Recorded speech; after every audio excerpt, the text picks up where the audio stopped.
Excuse me, yes, please मैं sir से मिल सकती हूँ? आप प्लीज रिलैक्स हो जाए, वो थोड़ी देर में कंफर्टेबल फील करेंगे। देखें, it's really important, please. Sorry. जी अंकल। मनीषा बेटा, क्या तुम शहर से मेरी बात करा सकती हो? अंकल मैं कोशिश करती हूँ आपकी बात हो जाए, आप होल्ड कीजिएगा। एक्सक्यूज मी, यस, सहर के वालिद उनसे बात करना चाहते हैं, प्लीज। अब आप ठीक है ना सहर साहिबा?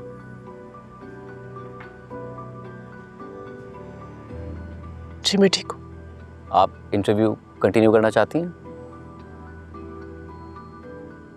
बस मुझे समझ नहीं आ रही थी कि क्या कहूँ, लेकिन मैं ये इंटरव्यू करना चाहती हूँ शाहज़ेब। मैं नहीं चाहती कि कामरान को ये इत्मीनान हो कि वो मुझे तोड़ने में कामयाब हो गया। बस मुझे थोड़ा सा वक्त चाहिए हिम्मत पैदा करने।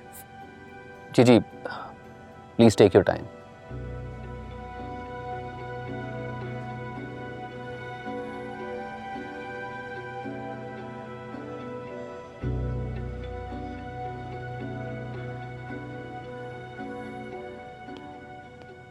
सर साहिबा, आपके वाले साहब की कॉल है, बात कीजिए। सैर बेटा, तुमने घबराना नहीं है। तुम्हें याद है जब तुम छोटी थी तो हर एग्जाम से पहले साद को क्या समझाया करती थी?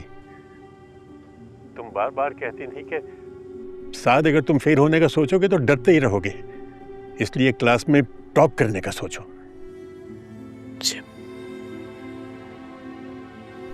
सैर बेटा, नाकामी का खौफ इंसान को कमजोर कर देता है और कामयाबी की उम्मीद उसे मजबूत बनाती है। जी अब्बू। तो बेटा ये मत सोचो कि नाकाम हो गई तो क्या होगा, ये सोचो कि कामयाब हो गई तो क्या होगा। अब ये कामयाबी सिर्फ तुम्हारी कामयाबी नहीं होगी, इसलिए कि ये लड़ाई सिर्फ तुम्हारी नहीं है। इस मुल्क की हर औरत, हर माँ, हर बाप और हर भाई तुम्हें जीतता हुआ देखना चाहते हैं। हम तुम्हारे साथ हैं बेटी, बल्कि ये सोचो कि सब तुम्हारे साथ हैं। जी अब्बू, थैंक यू सो मच अब्बू। आई लव यू अब्बू। आई लव यू टू मेरी जान।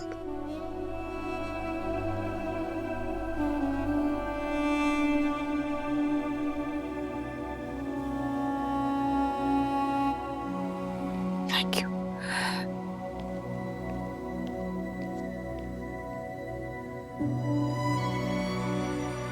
ब्रेक बहुत लंबा हो गया। मेरा ख्याल है शहबाज, थोड़ा और टाइम लगेगा। सहर का रेडी होना लाजमी है। मुझे इस वक्त वो बिल्कुल भी रेडी नहीं लग रही है, थोड़ा सा इंतजार कर लो।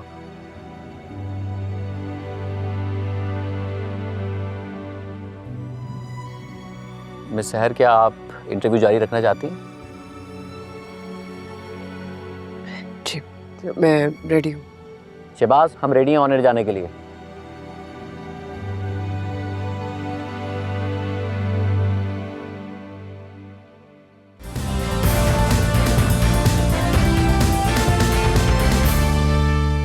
प्रोग्राम में दोबारा खुश आमदीद नाजरीन। मिस सहर हमारे साथ मौजूद हैं। हम गुफ्तगू का सिलसिला आगे बढ़ाते हैं। सहर साहिबा, प्रोग्राम में आगे बढ़ने से पहले मिस्टर कामरान ने, जैसा कि आपको पता ही है, एक इंटरव्यू दिया है और उनका कहना है कि उन पर लगाए गए इल्ज़ामात झूठे हैं, मगर उसके बावजूद वो आपको माफ़ करते हैं, आगे बढ़ना चाहते हैं। इस पर आपका क्या मौक़िफ़ है?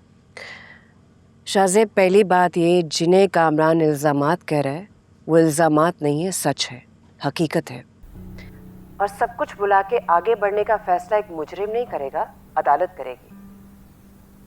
और मुझे उससे माफ़ी नहीं चाहिए, मुझे बल्कि इंसाफ चाहिए। और जब तक मुझे इंसाफ नहीं मिल जाता, मैं इस इंसाफ की लड़ाई लड़ती रहूंगी।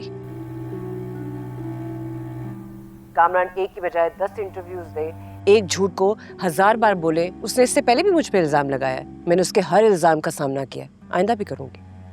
मगर कामरान हैदर का दावा है कि केस उनके हक में जा रहा है, पुलिस ने रिपोर्ट उनके हक में बनाई है और आपका सारा मुकदमा बेनकाब होकर रह गया है।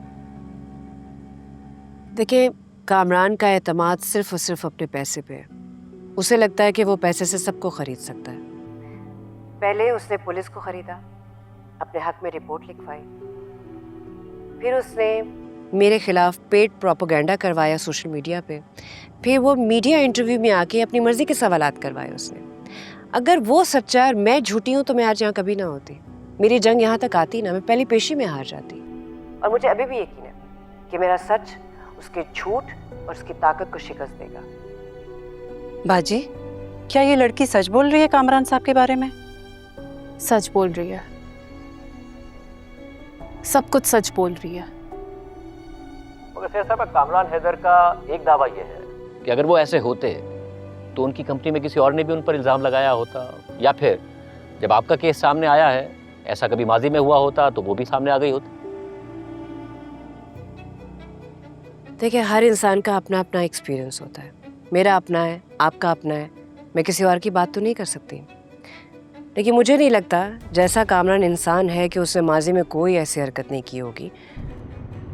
रोहित ने, उनका बेस्ट फ्रेंड है, कामरान के खिलाफ जो गवाही दी है, उसके माजी की हकीकत बताई है, वो तो झूठ नहीं है। चले, मैं फ़र्ज़ करती हूँ कि जो मेरे साथ कामरान ने किया माजी में किसी लड़की के साथ नहीं किया, तो क्या ये बात मेरे इल्ज़ाम को झूठा साबित करती है? क्या हम इस बात को उसको माफ़ कर देंगे कि उसने माजी में ये जुर्म नहीं किया, या हमारे पास उस जुर्म का कोई सबूत नहीं है, तो हम डिनाइल में तो नहीं रह सकते ना। सच तो सच होता है।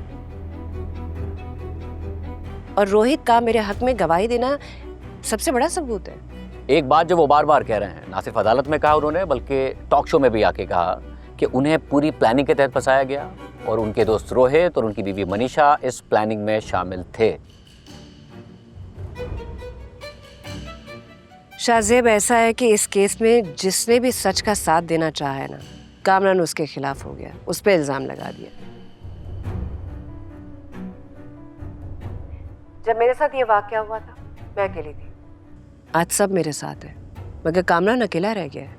यही वजह है कि वो अपना जुर्म छुपाने के लिए अपने करीबी लोगों को भी झूठा साबित कर रहा है। मगर शेर साहब, जो उनका इल्ज़ाम, उसके मुताबिक रोहित ने आपको कंपनी में हायर किया था, एक प्लानिंग के तहत हायर किया था, और फिर उसी प्लानिंग के तहत उन्होंने अदालत में कामरान के खिलाफ गवाही दी। पहले कामरान के वकील ने अदालत में इसे मेरा और मेरी फैमिली का प्लान बना के पेश किया, क्योंकि उस वक्त कामरान को लग रहा था कि रोहित उनके हक में गवाही देंगे।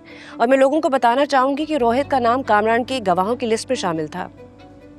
लेकिन बाद में जब रोहित ने मेरे खिलाफ गवाही देने से इनकार कर दिया, तो लिस्ट में से उनका नाम हटा दिया गया। और अदालत ने जब उन्हें विटनेस के तौर पे बुलाया, तो कामरान और उसके वकील ने इसे मेरा, रोहित का और मनीषा का प्लान बना के पेश कर दिया। लेकिन कामरान और उसके वकील के भी ये झूठ नहीं चलेंगे। मगर यही इल्ज़ाम है कामरान हैदर का कि आप सब पहले से मिले हुए थे, सिर्फ पता बाद में चला। अगर ऐसी बात है तो उनकी अपनी बीवी किरण उनके साथ क्यों नहीं खड़ी?